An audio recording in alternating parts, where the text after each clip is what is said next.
সকাল সকাল উঠে আজকে একটু শুয়েই ছিলাম, কোমরে অনেক ব্যথা তাই।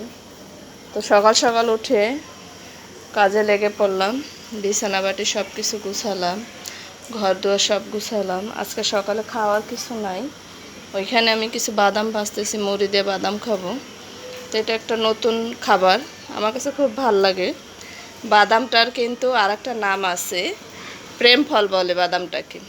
তো যারা প্রেম ভালোবাসা করে পার্কে যায়, এখানে যায় ওইখানে যায়, তারা কিন্তু বাদামালা দেখলে 10 টাকা 20 টাকার বাদাম কিনে খেতে চায়। তো সেই প্রেম ফল দিয়ে আজকে নাস্তা করব। তো সকালে যদিও খাওয়াটা আমার একদম খাইতে হয়, কিন্তু না খাইলে দুর্বল হয়ে যায়। ওয়েট এতবার বাড়ছে, কীভাবে বাড়ছে আমি জানি না। তো এই বছর আম খাওয়া হয়েছে প্রচুর, এই আমের জন্য হয়তো বা আমার ওয়েট বাড়ছে। আমের দোষ, এটা আমার দোষ না। আম তো সবাই পছন্দ করে। আর দেখেন বাহিরে এত পরিমাণ বৃষ্টি হয়েছিল, কিন্তু গরম কমে নাই।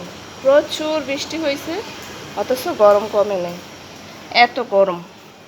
তো এখন হয়েছে সকালবেলা রান্না বান্নার জন্য কী কী নিলাম, এই যে এখানে কাঁকরোল নিছি, এই যে কাঁকরোল দিয়ে, আর হয়েছে এই যে পোয়া মাছ আছে, এই পোয়া মাছ ভিজেছি, এই যে পোয়া মাছ। আর এই হয়েছে প্রেম ফল, প্রেম ফল, এগুলো দিয়ে সকালে নাস্তা করব। তো সবাই ভালো থাকবেন, সুস্থ থাকবেন। ছোট ছোট রিলস আকারে ভিডিও এই জন্য দিচ্ছি, বড় বড় ভিডিও আমি ফেসবুকে দিতে পারি না। তো ইউটিউবে ফেসবুকে এইভাবে দিতে সুবিধা হয়। দোয়া করবেন সবাই আমার সাথে, আমার জন্য, আমার পরিবারের জন্য। আমরা হাজব্যান্ড ওয়াইফ দুজনই এই কোমরে ব্যথায় আক্রান্ত। সবাই দোয়া চাই। ভালো থাকবেন, সুস্থ থাকবেন। আল্লাহ হাফেজ, আসসালামু আলাইকুম।